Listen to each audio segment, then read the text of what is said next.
Durante décadas, a Europa foi o símbolo máximo de prosperidade, democracia e estabilidade. Era o modelo que o mundo inteiro queria imitar. O lugar onde as guerras tinham ficado no passado, onde os cidadãos tinham direitos, onde a economia crescia, onde o futuro parecia garantido. Mas algo está mudando profundamente. E desta vez, pode ser diferente de tudo o que já vimos antes. Nos últimos anos, uma série de crises tem sacudido o continente europeu de uma forma que muitos especialistas não esperavam. Crises econômicas, crises políticas, crises de identidade, crises de segurança. E o mais preocupante não é o número de crises em si, é a velocidade com que elas se sobrepõem umas às outras, sem que a Europa consiga resolver nenhuma delas por completo. Então hoje vamos fazer a pergunta que muita gente tem medo de fazer em voz alta: e a Europa está entrando em colapso? Não vamos responder essa pergunta de forma leviana. Vamos analisar os dados, vamos olhar para os fatos, vamos entender o que está acontecendo de verdade. Porque o que acontece na Europa não fica na Europa. Afeta o Brasil, afeta a América Latina, afeta o mundo inteiro. E você precisa entender isso agora. Vamos começar pelo começo. Pela economia. Porque é sempre a economia que explica quase tudo o que vem depois. A Europa, como bloco econômico, é uma das maiores potências do planeta. O PIB combinado da União Europeia é comparável ao dos Estados Unidos. Mas nos últimos anos, esse gigante começou a mostrar sinais claros de fraqueza. E os números são difíceis de ignorar. A Comissão Europeia já reduziu suas previsões de crescimento para 2026. O bloco deve crescer apenas 1,2% neste ano, e menos do que os 1,4% que eram esperados há poucos meses. Parece uma diferença pequena, mas no mundo da macroeconomia, essa diferença representa bilhões de euros e milhões de empregos. Mas os números frios não contam a história completa. Para entender o que está acontecendo de verdade, precisamos falar dos dois motores históricos da Europa, a Alemanha e a França. Porque quando esses dois motores falham, o avião inteiro começa a tremer. A Alemanha foi durante décadas o coração industrial da Europa. O país das grandes montadoras, das empresas de engenharia de precisão, das exportações de alto valor. Por décadas, quando o mundo precisava de máquinas, de carros, de tecnologia industrial, comprava da Alemanha. Mas esse modelo começou a rachar. A Alemanha está em recessão. Não é uma palavra que os alemães gostam de ouvir, mas é a realidade. A indústria alemã está sofrendo com o aumento dos custos de energia, especialmente depois do fim da dependência do gás russo, e com a concorrência brutal da China no setor automotivo, e agora com os tarifaços impostos pelos Estados Unidos de Donald Trump. Empresas históricas como a BASF, gigante da indústria química, já anunciaram cortes significativos na produção local. A Volkswagen, símbolo da indústria alemã, fechou fábricas dentro do próprio país pela primeira vez em décadas. O que antes era impensável virou realidade. E a França não está muito melhor. O desequilíbrio fiscal francês, combinado com uma instabilidade política crônica, criou uma situação que os mercados financeiros já classificam com muito ceticismo. A França tem uma situação fiscal que, segundo analistas, se parece mais com a da Itália do que com a da Espanha ou Portugal, e isso é um sinal de alerta enorme para quem conhece a história recente da zona do euro. Os rebaixamentos pelas agências de rating se tornaram mais frequentes, e a prima de risco francesa, ou seja, o quanto a França precisa pagar a mais para se financiar em relação à Alemanha, subiu de forma preocupante. E por que isso importa para você, que está assistindo a isso do Brasil? Porque quando a Alemanha e a França enfraquecem ao mesmo tempo, toda a cadeia global de comércio sente. Empresas brasileiras que exportam para a Europa sentem. O euro perde força. O investimento estrangeiro muda de direção. O mundo fica mais instável. E para piorar ainda mais esse cenário econômico, chegaram os tarifaços de Trump. Quando Donald Trump voltou ao poder em janeiro de 2025, uma das suas primeiras medidas foi impor tarifas sobre produtos europeus. A Europa tentou negociar, tentou reagir, tentou encontrar um equilíbrio. Mas o impacto já estava feito. Segundo o banco ING, o comércio mundial deve desacelerar drasticamente, de cerca de 2,5% em 2025 para apenas 0,5% em 2026. Isso é quase uma paralisação do comércio global. E a Europa, que depende enormemente das exportações, é uma das maiores vítimas dessa desaceleração. A Associação Comercial Europeia BGA já declarou que não espera nenhuma mudança positiva nesse cenário. Pelo contrário, diz que essa é a nova realidade. No caso específico da Alemanha, as projeções apontam para uma queda nas exportações de quase 150 bilhões de euros ao longo de 2025 e uma contração de 7%. 7%. Em um país cuja identidade econômica está construída sobre a capacidade de vender para o mundo. Isso não é uma crise passageira. É uma transformação estrutural. E a Europa ainda não encontrou a sua resposta. Mas a crise econômica é apenas o primeiro andar de um edifício que está tremendo até a fundação. Porque a economia fraca cria desemprego. O desemprego cria frustração. A frustração cria raiva. E a raiva elege extremistas. A Europa encerra 2025 politicamente frágil e estrategicamente desorientada. Depois de décadas construindo um projeto de integração baseado em valores democráticos, direitos humanos e cooperação multilateral, esse projeto está sendo testado como nunca antes. Em toda a Europa, partidos de extrema-direita estão crescendo. E não estamos falando de partidos marginais, de pequenos grupos nas beiradas do sistema político.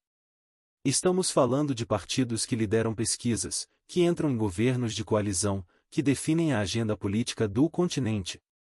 Na Alemanha, o partido AfD, em Alternativa para a Alemanha, se tornou uma força política que nenhum analista sério consegue mais ignorar. Em alguns estados alemães, o AfD já é o partido mais votado. E a sua influência vai muito além dos seus próprios votos. Porque a presença do AfD obrigou os partidos tradicionais a migrarem para posições cada vez mais à direita, especialmente no tema da imigração. Em 2025, algo aconteceu no parlamento alemão que teria sido absolutamente impensável uma década atrás. O governo alemão aprovou um endurecimento histórico das regras de imigração e com os votos da AfD. Sim. Um governo de centro-direita liderado por Friedrich Merz precisou dos votos do partido de extrema-direita para passar uma lei. E isso gerou um escândalo político enorme, com protestos em todo o país. Em Munique, mais de 500 mil pessoas foram às ruas protestar. Mas a lei passou. E isso diz muito sobre onde a política alemã chegou. Na França, o cenário não é muito diferente. A Reunião Nacional de Marine Le Pen continua sendo uma força dominante na política francesa. Macron está no fim do seu mandato, sem maioria no parlamento, sem capacidade de governar com eficiência, com uma popularidade em queda livre. A França está politicamente paralisada. E quando a França está paralisada, a Europa toda sente. Na Itália, o governo de Giorgia Meloni, a primeira-ministra de extrema-direita, já consolidou o poder e se tornou o novo normal da política italiana. Na Holanda, Geert Wilders, um dos políticos mais radicais do continente, está no governo. Em Portugal, o partido Chega cresceu de forma exponencial e já é a terceira força política do país. E esse avanço da extrema-direita não é um fenômeno isolado. É uma onda. É uma resposta distorcida, perigosa, mas real, à frustração de milhões de cidadãos europeus que sentiram que os partidos tradicionais os abandonaram. Que sentiram que a globalização beneficiou as elites e deixou as classes trabalhadoras para trás. Que sentiram que a imigração mudou os seus bairros, as suas cidades, a sua vida cotidiana, e que ninguém lhes perguntou se queriam isso. E aqui chegamos ao tema que mais divide a Europa hoje. O tema que está no centro de todas as disputas políticas. O tema que está destruindo coalizões de governo, provocando eleições antecipadas, gerando violência nas ruas. Estamos falando da imigração. A Europa vive uma contradição brutal em relação à imigração. Por um lado, o continente tem uma população que envelhece rapidamente, uma taxa de natalidade que não sustenta o crescimento econômico, e uma necessidade urgente de trabalhadores para manter os seus sistemas de saúde, as suas indústrias, as suas economias funcionando. Em Portugal, os imigrantes representam quase um quarto da população ativa. Sem eles, o país simplesmente não funciona. E a mesma coisa acontece, em graus diferentes, em toda a Europa. Mas por outro lado, a chegada massiva de migrantes, e especialmente das guerras no Oriente Médio e da pobreza na África, criou tensões sociais e culturais enormes. Criou bairros onde o Estado parece ausente. Criou conflitos de valores. Criou um sentimento, irreal ou manipulado, dependendo de quem você pergunta, de que a identidade europeia estava sendo ameaçada. E a extrema-direita soube explorar esse sentimento melhor do que qualquer outro movimento político. Em dezembro de 2025, os países da União Europeia aprovaram um endurecimento histórico das normas migratórias do bloco, abrindo caminho para a criação de centros de retorno fora da UE para solicitantes de asilo com pedidos rejeitados. É um modelo inspirado no controverso acordo que o Reino Unido tentou fazer com Ruanda, uma ideia que muitos especialistas em direitos humanos classificam como uma violação das obrigações internacionais da Europa. A Itália já aplica um modelo semelhante com a Albânia. E agora essa abordagem pode se tornar a norma em todo o bloco. A Europa está construindo muros. Não sempre de tijolo e cimento, e mais de leis, de procedimentos, de centros de detenção. E cada muro que se ergue é uma rachadura no projeto humanista que a Europa afirmou representar. Mas ainda não chegamos ao maior desafio de todos. Porque por cima de tudo isso, e por cima da crise econômica, da crise política e da crise migratória, paira a sombra da guerra mais perigosa que o continente europeu viu desde 1945. Estamos falando da guerra na Ucrânia. E precisamos falar sobre isso com total seriedade, porque o que acontece na Ucrânia pode mudar a Europa de forma irreversível. Quando a Rússia de Vladimir Putin invadiu a Ucrânia em fevereiro de 2022, a Europa respondeu de forma que surpreendeu o mundo. Sanções econômicas devastadoras contra a Rússia. Bilhões de euros em ajuda militar à Ucrânia. Uma unidade que parecia impossível num continente conhecido pela sua fragmentação política. Mas 4 anos depois, essa unidade está se desfazendo. O cansaço da guerra é real. Os custos econômicos são enormes. E o apoio político está se erodindo, e especialmente nos países onde os partidos de extrema-direita, muitos deles com laços históricos com a Rússia, estão crescendo. E então chegou Trump. E tudo mudou. Donald Trump voltou ao poder com uma visão muito clara: os Estados Unidos não querem mais ser o guarda de segurança da Europa. Durante décadas, a NATO foi a garantia de segurança do continente europeu. Os Estados Unidos mantinham tropas na Europa, cobriam a maior parte dos custos da aliança militar, e garantiam que qualquer agressão a um membro da NATO seria respondida com toda a força americana. Trump questionou tudo isso. Deixou claro que países que não pagam 2% do PIB em defesa não podem contar com a proteção americana. Ameaçou a coesão da NATO. Chegou a fazer comentários que muitos europeus interpretaram como um aval às ambições territoriais russas. E a Europa ficou sozinha. Ou quase. O chanceler alemão Friedrich Merz foi direto ao ponto: e se a Ucrânia perder esta guerra e entrar em colapso, isso terá um impacto devastador na política europeia como um todo. Não é apenas a Ucrânia que está em jogo. É a segurança do continente inteiro. A União Europeia chegou ao ponto de realizar cimeiras de emergência para exigir respeito de Donald Trump. Ao mesmo tempo que tentava defender a soberania da Ucrânia, tinha de responder às ameaças americanas à Groenlândia e um território dinamarquês que Trump afirmou querer incorporar aos Estados Unidos. A Europa estava a tentar apagar múltiplos incêndios ao mesmo tempo, com os bombeiros que dependia tendo virado as costas. E para piorar ainda mais o cenário de segurança, o prolongamento do conflito no Oriente Médio, incluindo o confronto entre os Estados Unidos e o Irã, está a consumir recursos militares americanos que seriam essenciais para apoiar a Ucrânia. Na Europa, o medo é crescente: e se os recursos acabam? E se o apoio americano desaparece por completo? E se a Rússia avança mais um passo? Pela primeira vez em décadas, a Europa está a ser forçada a pensar a sua própria defesa de forma autônoma. E a realidade é que não está preparada para isso.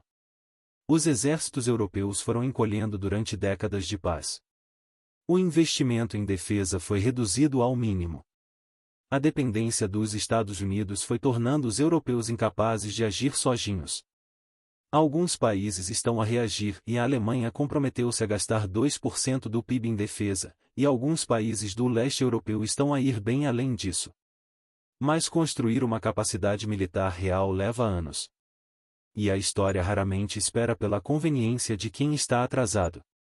Agora, depois de tudo que vimos, a crise econômica, a ascensão da extrema-direita, a questão migratória, a guerra na Ucrânia e o abandono americano, precisamos fazer a pergunta de forma honesta e equilibrada. É isto um colapso? A resposta rigorosa é, não, ainda. Mas é uma encruzilhada histórica de enorme gravidade.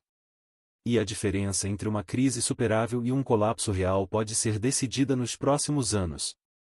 A Europa ainda é uma das regiões mais ricas e mais desenvolvidas do mundo. Ainda tem os sistemas de bem-estar social mais avançados do planeta. Ainda tem instituições democráticas com séculos de história. Ainda atrai milhões de pessoas que querem viver dentro dela e não fora.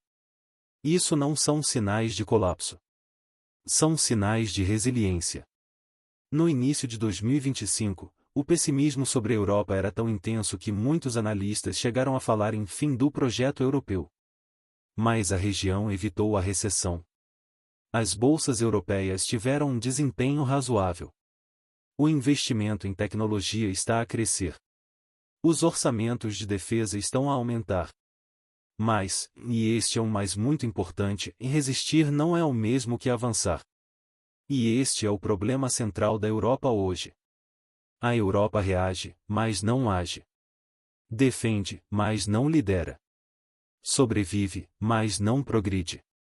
A dependência militar dos Estados Unidos, a hesitação diplomática, a incapacidade de formular respostas coordenadas aos desafios tecnológicos e às novas realidades geopolíticas, em tudo isso expõe um continente que se tornou reativo, que espera que outros tomem as decisões, que chega sempre tarde demais às grandes transformações do mundo.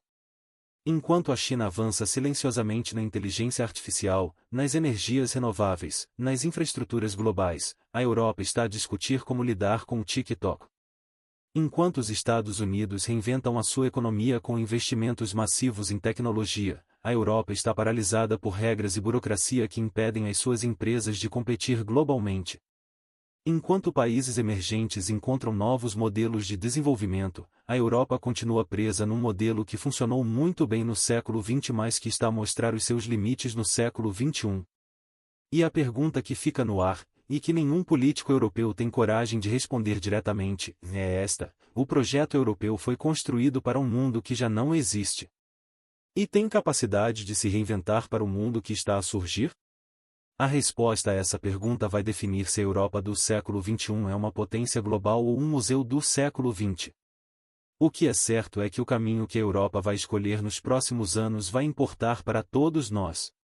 Vai importar para os brasileiros que têm raízes europeias, que estudam em universidades europeias, que exportam para mercados europeus, que seguem modelos europeus de política social. Vai importar para toda a América Latina. Vai importar para o mundo. A Europa não está morrendo. Mas está a ser testada como nunca antes. E o resultado desse teste ainda não está escrito. O que está escrito é que os próximos anos vão ser decisivos. E você precisa estar informado sobre o que está acontecendo. Porque esta foi apenas a primeira parte da história. Há muito mais para explorar. Como a China está aproveitando a fraqueza europeia para expandir a sua influência. Como o Brasil e a América Latina podem ganhar ou perder com o que está acontecendo na Europa. Como a inteligência artificial vai rechapear as economias europeias, para o bem ou para o mal. Como os movimentos sociais estão a responder ao avanço da extrema-direita. E muito, muito mais. Se você quer continuar a entender o mundo que está surgindo das cinzas desta crise, e se você quer estar sempre à frente, sempre informado, sempre preparado para o que vem a seguir, então faça agora uma coisa muito simples: inscreva-se neste canal e ative o sininho de notificações. Porque cada semana trazemos análises como esta e sem filtro, sem agenda, sem jargão. Só os fatos, a análise e a perspectiva que você precisa para entender o mundo de verdade. A Europa está na encruzilhada. O mundo está em transformação. E você merece entender tudo o que está acontecendo. Até ao próximo vídeo.